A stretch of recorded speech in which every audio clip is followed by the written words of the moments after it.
So this is why people go their whole life wondering, if I hadn't have done this, what would I be?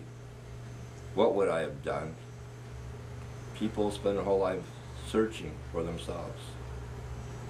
So I tell my students, you're lucky enough to know who you are, what you are, and what you're meant to do. Now it's up to you. Are you going to grow into those shoes and walk the walk? Or are you going to run around like an idiot and just talk the talk? Don't tell me about it. Show me. Don't draw a picture of your illusion trying to convince me. Be it. So these are the things I teach. Sometimes I have students walk out, oh, this is too deep, this shit's too deep. Well, I know I struck a nerve. I'm a threat to their ego. They don't want to let go. They're afraid to let go. They don't want to make commitment and sacrifice to evolve and to ascend to a higher level of consciousness. It's too easy to stay where they are. Does this make sense to you, or am I just babbling? No, I'm thinking we could probably make a whole DVD on you. I love that you're about love, and that's important to you, even with your students, that if they don't have a pureness about them, you don't want to give them these powers or this talent. I love every one of my students. I love all people. I may not like some of them, what they do, sure, but I still love them because the way they came into this world, they were pure. This religion of you inherit your parents' sins, oh, that is so full of shit, and that's just what it is. And I've told ministers to their face, I'm an ordained minister too, and you are full of shit, and so is your religion. When I walked out of being the assistant pastor of the Westward Church of God, I never stepped foot in a church again. Because I learned truth, what goes on behind closed doors. It's nothing like what I thought it was. What it is a money maker. They don't care if you believe or not. As long as you keep coming and you keep putting money in that collection plate, and if you don't, you miss 3 weeks in a row, the secretaries type your name on a list. Who hasn't donated in the last month? Then people drop out of the congregation because they're so humiliated. Everybody, they are snooty, have their own little clique. Thou shalt not judge. Oh, really? What in the hell did all of you just do? You put this person having a hard time with a family, just lost their job. All you care about is they didn't give you money. So you're going to humiliate them, embarrass them, so they can't even come to a place they believe in? Now, you want to talk about sin? I don't really believe in sin, but if that was sin, that would have to be it.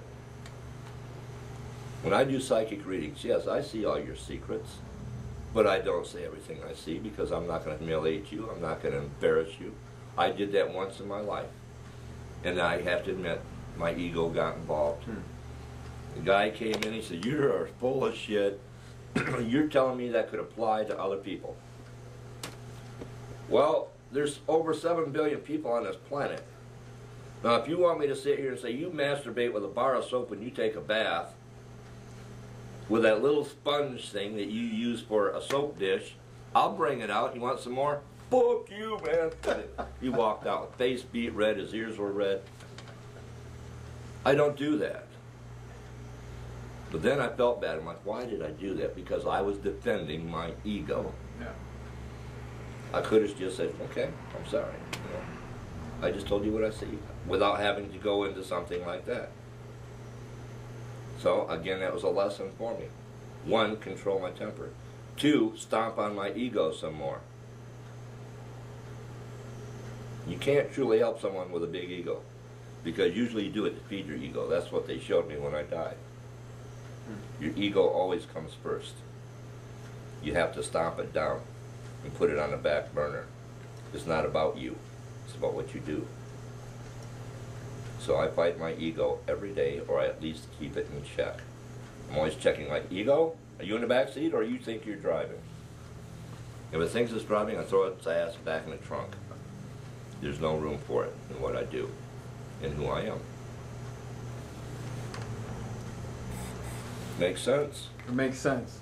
And the fact that I'm sitting here and I can see Cindy's face while you talk, and she has this like look of like, I'm so proud that I know that I'm associated with this man. He's a walking, living embodiment of everything he preaches. He is. This is not talk. This is not a teacher.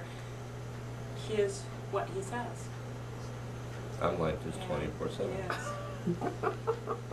Yes. Shamanism. How'd you is end a- up in Flushing, Michigan?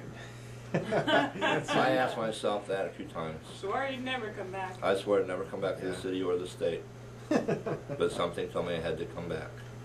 I keep And getting ev- stuck back here too. And every client, every student that comes through that door confirms this is why I'm back. So, but shamanism isn't a religion, it's a way of life. You're not a healer 9 to 5, you're a healer 24/7. You are a shaman 24/7. You're a healer on all 4 levels, the mental / emotional is one. The spiritual, the physical, and soul level. You can't heal just one and neglect the other 3. You have to heal all 4 for the balance, the homeostasis, the health and well-being. So you have to be a counselor 1 minute. You might have to be a spiritual counselor another minute. You might have to be a physical healer. Or I may have to do a past life regression or a soul retrieval. But I will fix whatever is wrong with you one way or another. I will find a way. Because I don't believe there is no answers for all questions. If you have a question, there is an answer. If there is something wrong, there is a cure. You can fix anything. We've already proven we can regenerate, rejuvenate cartilage. We can regenerate, rejuvenate, and heal bones that have been broken for 25 years. It can be done. And has been done. 4.5 years of medical documentation that they don't have much to say other than, well, yeah, it happened. We don't know how they did it, but yeah, it happened. Because they have all the medical tests and everything else before we got the people. We're the last ones they come to. And I'm glad. Because all their tests, their blood tests and the labs and their x-rays and everything else, it's all there. It's proven. They have whatever it is. They come to us and they go back 4 weeks later, 6 weeks later, it's all gone. Or it's completely healed. They cannot deny that because they have all their own tests to confirm, yes, they had it. Now they have tests saying, no, they don't have it. And then the nice thing is the people believe in us and they keep coming back. And they bring the rest of their loved ones and their friends and their children. And we're doing what we're meant to do. We don't have to brag about it. We don't have to do anything because our clients and students will go out and spread it around. You think a person that comes in here scared to death just thinks they're going to die in 2 months because of cancer? The doctors told them, you're going to die soon.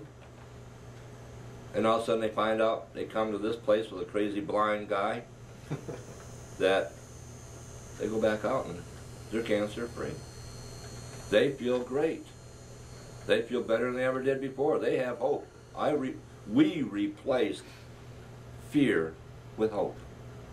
We replaced stressing and worrying with health and well-being and confidence. And one of our clients came in here and right off the bat, I'm an atheist. Now she gives Cindy a big hug. Praise the Lord. No way. Wow, we did more healing than what we thought we were going to. So she said, I'm no longer a heathen. That's right. Those were her words. That's right. Every shaman, true shaman, I'm not a tribal shaman, we're a universal shaman. A tribal shaman is only of their village, of their people. If you are not of their people, they're not going to heal you. You could fall over dead. They don't care. They step outside their village, nobody else gives them recognition. You're nothing to them.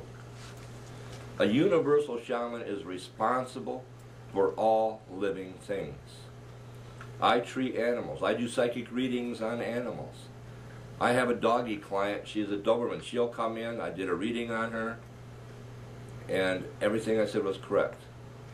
And she's got, now she'll come in, put her right arm up, because her wrist hurts. Then she turns around, puts her butt up to me because her hips hurt. She had a tumor on her left armpit. Okay, and she'll lay down and put her arm up so I can work on that. She's a little four-legged people. They love, they hurt, just like everybody else. I've done wolf rescue for like 17, 18 years. And I've had my face right down next to a wolf with his lips up, his fangs against my cheek, growling, while I'm getting him out of a spring trap. And they're standing there with a gun. I said, no matter what happens, if he tears my face off, you do not shoot this wolf. He's going to eat you. I said, no, he's not. He understands. So I pushed down so the trap would open. He took off about maybe 15, 20 feet on all three legs, holding his other one. Turned around and looked at me.